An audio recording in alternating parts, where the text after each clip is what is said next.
Hello students, in our today's lecture of amalgamation accounts, we are starting with the illustration number 3 in which we have to make a journal entries in the books of the purchasing company and related accounts just like a realization account, purchasing company account, shareholders account, right? So let's start with the illustration number 3. Shankar and Jai Kishan Limited decided to amalgamate on 1st April 2008. A new company called Mukesh Limited was formed to take over the business of both the companies. The balance sheet of the two amalgamating companies as on 31st March 2012 was as follows. 2012 के regarding दोनों कंपनियों की balance sheet दी गई है Shankar and Jay Kishan. Now they are clubbed. Shankar Limited liability and asset, Jai Kishan Limited liability asset. Let's see the additional information. The new company issue a equity share of rupees 100 in a payment of the purchase price. Purchase price में 100 rupees के equity share देने हैं. You are required to prepare a necessary ledger account and give the journal entries to close the books of the Shankar Limited.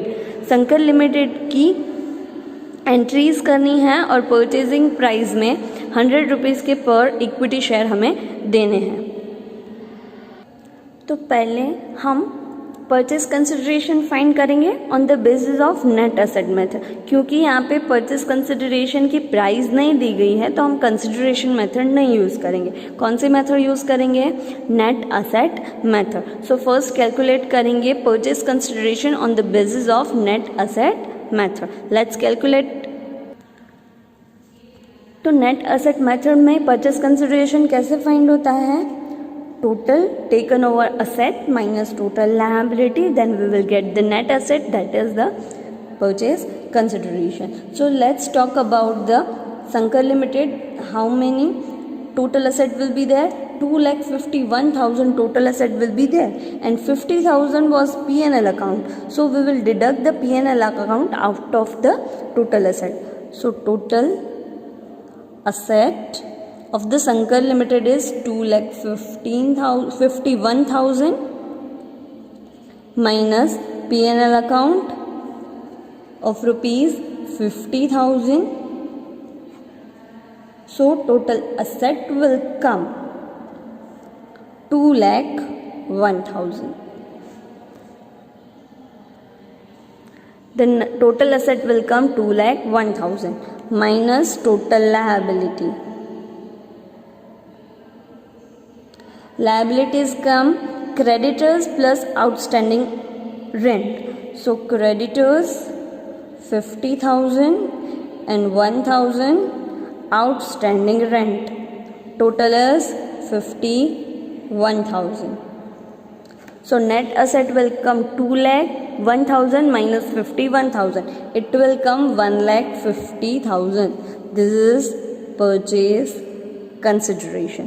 1,50,000. ये purchase consideration हम कैसे पे करेंगे? In the 100 equity share. 100 rupees equity share. So number of shares is equals to 1,50,000 divided by 100. Total 1,50,000 पे करने हैं. एक share की प्राइस 100 रुपीज़ है तो कितने शेयर्स होंगे? 1,500 share of rupees 100 each we are paying in the purchase consideration. Understood? This is how we pay the purchase consideration. Let's start the calculation or journal entries in the books of Shankar Limited, that is a vendor company. जो company cell कर रही है अपनी company किसी दूसरे को और अमलगामेट कर रही है, तो अब हमें उसकी जनरल एंट्री करनी है. First journal entry will all the asset are taken over to the realisation account. So पहले तो हम देख लेते हैं कि कौन कौन से अकाउंट्स बनाने हैं. ये जनरल एंट्री का फॉर्मेट है. Then this is the realisation account, share holders account, Mukesh limited account जो परचेजिंग कंपनी है और उसके शेयर की भी अकाउंट बनना पड़ेगा, shares in Mukesh limited account. Start करते हैं जनरल एंट्री एंड उसके साथ लेजर पोस्टिंग भी करते जाएंगे। सबसे पहले जनरल एंट्री करेंगे। फर्स्ट, जितने भी असेट टेकन ओवर हो रहे हैं वो हम कहाँ पे कैरी फॉरवर्ड करेंगे? रियलाइजेशन अकाउंट में। So journal entry will be realisation account debit to. कौन कौन से असेट ले रहे हैं? फर्स्ट है land and building ₹40,000, to machinery ₹60,000, to stock account ₹20,000, to debtors account ₹70,000, to cash account ₹11,000. Let's make it total. Total is 2,01,000. So first entry, when taken over, carry forward all the asset to the realization account. Generally ये सारी asset की debit balance होती है, वो हम realization account में transfer कर रहे हैं, right? So all the asset will come credit and who will debit? Realization account will debit. Let's make a ledger posting of this journal entry. This is the realization account debit. Land and building 40,000, 60,000 of machinery. आप ऐसे भी लिख सकते हो, sundry asset और total लिख सकते हो। Stock 20,000, debtors 70,000, cash 11,000। ये जनरल एंट्री की लेजर पोस्टिंग हो गई। अब दूसरी entry, all the liabilities which are taken over are transferred to the realization account. So the entry will be creditors account debit, then outstanding rent account debit to realization account. Amount is 50,000 and 1,000, that is 51,000. So here it will come, ledger posting of this entry will come realization account credit 50,000 and 1,000, that is creditors and outstanding rent, right? Now third entry आएगी, जितना भी share capital है वो हम transfer करेंगे share holders account को, right? तो generally share capital की क्रेडिट बैलेंस होती है, तो अभी हमें क्लोज करना है तो उसको करेंगे हम debit to the share holder account. So share capital account debit. Shankar limited की शेयर कैपिटल कितनी है? 2 lakh rupees. To shareholder account,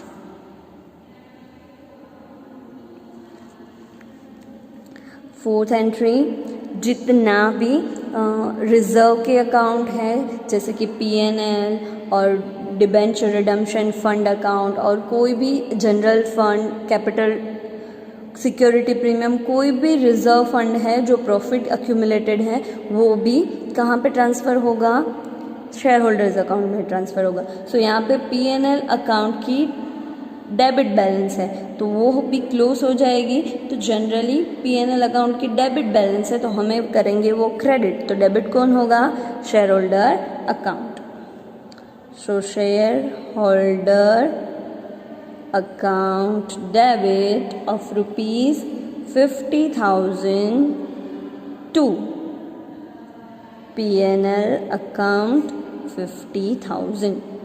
अब ये दोनों की साथ में हम लेजर पोस्टिंग कर लेते हैं। शेयर होल्डर्स अकाउंट क्रेडिट करेंगे 2 लाख रुपीज़ से, सो शेयर होल्डर का अकाउंट हमने बनाया है, यहाँ पे क्रेडिट करेंगे 2 lakh rupees as a share capital account, और शेयर होल्डर के अकाउंट में डेबिट करेंगे 50,000 रुपीज़ PNL अकाउंट। तो दोनों का हमने लेजर पोस्टिंग कर ली। अब आई बारी परचेज प्राइस की। तो परचेज प्राइस हमारा कितना है, हमने कैलकुलेट किया 1,50,000। सो परचेज प्राइस की एंट्री करेंगे। हमें किससे पेमेंट करना है, जो कंपनी परचेज कर रही है। So Mukesh limited account debit 1,50,000 to realization account credit 1,50,000। So purchase price की एंट्री ये आएगी, purchasing company account debit to realization account credit, जो भी अमाउंट होगी वो। लेजर पोस्टिंग कर लेते हैं। मुकेश लिमिटेड अकाउंट डेबिट 1,50,000, हम यहाँ पे लिखेंगे रियलाइजेशन अकाउंट, और रियलाइजेशन अकाउंट क्रेडिट होगा 1,50,000 से, और यहाँ पे लिखेंगे मुकेश लिमिटेड।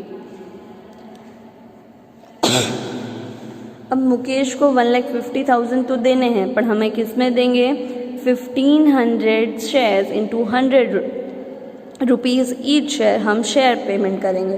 तो purchase price paid in the share, तो we are going to journal entry like this, share in Mukesh limited account debit 1,50,000 to Mukesh limited.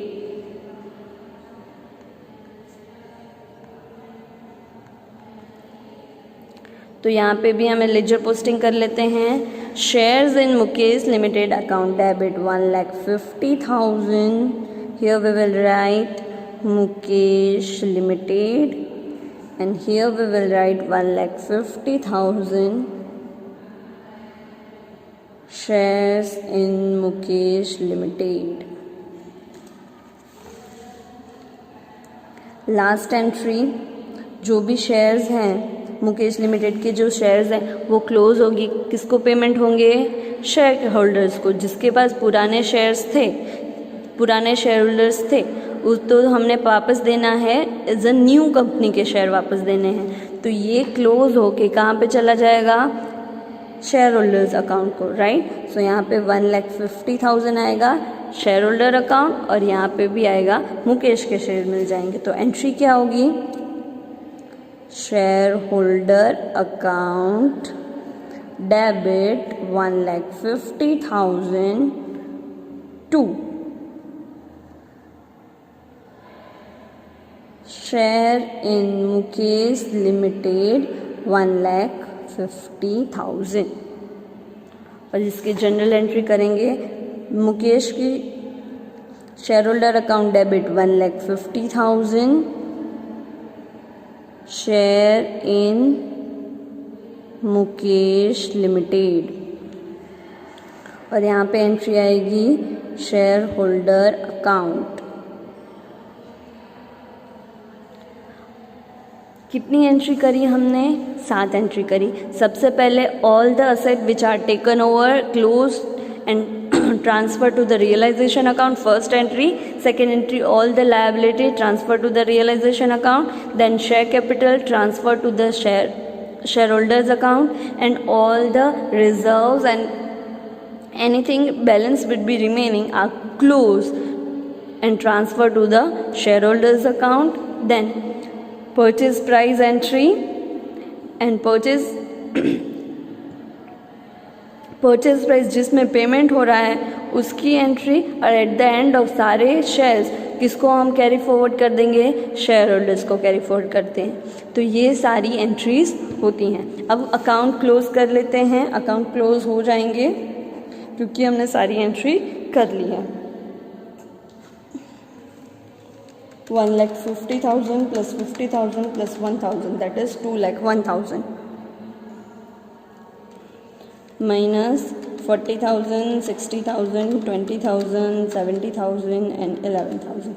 That is 2,01,000. Share holders account की भी एंट्री क्लोज हो जाएगी. 2 lakh rupees, 2 lakh rupees. Shares भी complete हो गए. 1,50,000 purchase consideration था, उसके बदले में 1,50,000 के शेयर मिल गए और अल्टीमेटली 1,50,000 के शेयर थे वो हमने किसको ट्रांसफ़र कर दिए? शेयर होल्डर्स को. पुरानी कंपनी के जो शेयर होल्डर्स थे उसी को ट्रांसफ़र कर दिए. 2 लाख रुपीज़ को वापस देने थे, उसमें से P&L के क्रेडिट डेबिट बैलेंस थी तो वो माइनस हो गया. रिमेनिंग अमाउंट के उन लोगों को शेयर्स मिल गए. राइट. इसी तरह से हमने शंकर कंपनी का जो भी कैलकुलेशन था वो कंप्लीट कर दिया और सारा अकाउंट क्लोज कर दिया. अब न्यू कंपनी मुकेश लिमिटेड की न्यू ट्रांजैक्शन करने के लिए हम तैयार हैं. तो आज हमने जो भी एंट्रीज की वो किसकी बुक में की? In the books of the vendor company. Now we are doing the entries in the books of purchasing company.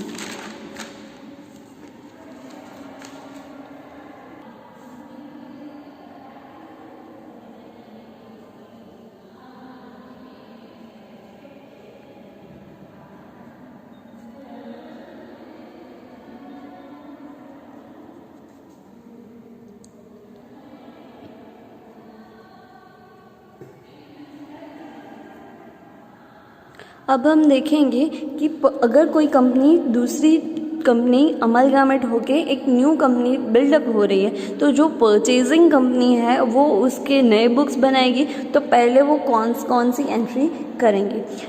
हमने देखा कि अगर हम कंसिडरेशन मेथड यूज़ कर रहे हैं तो या तो गुडविल और या तो कैपिटल रिजर्व जनरेट होगा. राइट. उसके हिसाब से हमें एंट्रीज करनी है. तो पहले देख लेते हैं फर्स्ट एंट्री कौन सी आएगी. फर्स्ट एंट्री आएगी जो भी असेट है जो हम टेकन ओवर कर रहे हैं एग्जिस्टिंग कंपनी के, हम सारे के सारे असेट और लायबिलिटीज टेकन ओवर कर रहे हैं तो उसके हिसाब से एंट्री आएगी सन्ड्री असेट अकाउंट डेबिट. जितने भी असेट हमने टेकन ओवर कर रहे हैं वो सारे असेट डेबिट होंगे. Goodwill account debit. ये किस सिचुएशन में आएंगे? जब भी हम परचेज कंसिडरेशन फाइंड करेंगे और गुडविल क्रिएट होगा तो ही ये एंट्री आएगी. एंड 2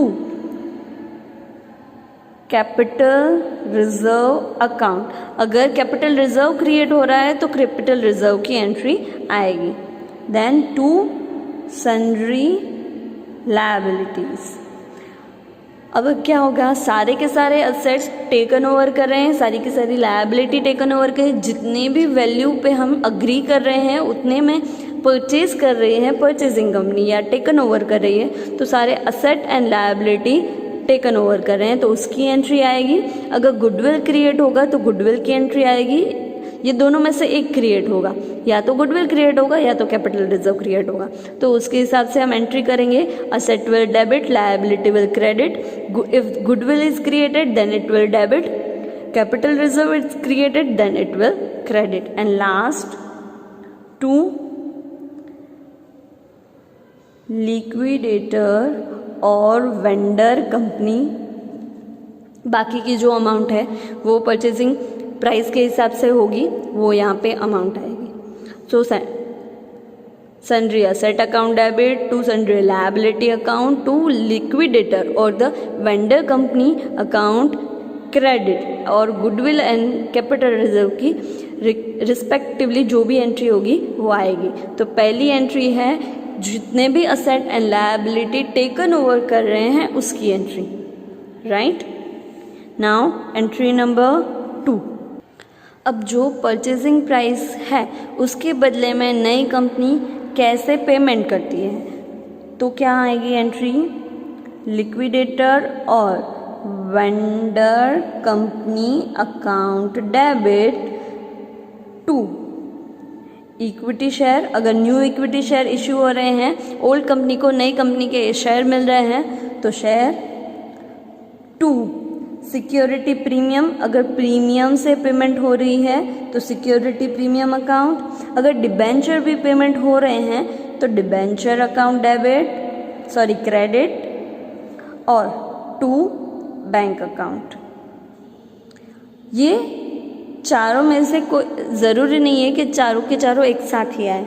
कभी ऐसा होता है कि 10 लाख रुपए का परचेजिंग प्राइस है, उसके बदले में 5 लाख के इक्विटी शेयर दे दिए, 3 लाख के डिबेंचर्स दे दिए और 2 लाख के कैश पेमेंट यानी कि बैंक से पेमेंट कर दिया।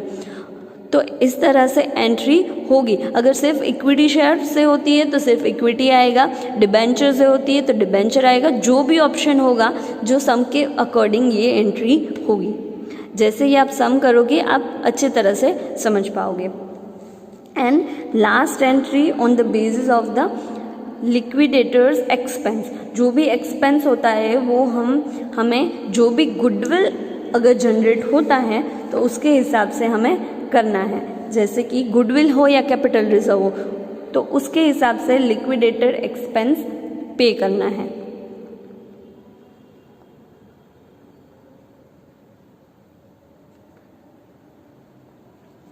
दैट इज गुडविल और capital reserve account debit to bank account. जो भी लिक्विडेशन का एक्सपेंस बेयर कर रही है अगर कंपनी तो उसकी एंट्री ये आएगी। सो यहाँ पे 3 एंट्री आएगी। पहली asset and liabilities taken over करने की with the purchasing price. Purchasing price जितनी भी अमाउंट है उसके बदले में कैश पेमेंट हो रही है वो एंट्री आएगी। और लास्ट में लिक्विडेशन एक्सपेंस की एंट्री।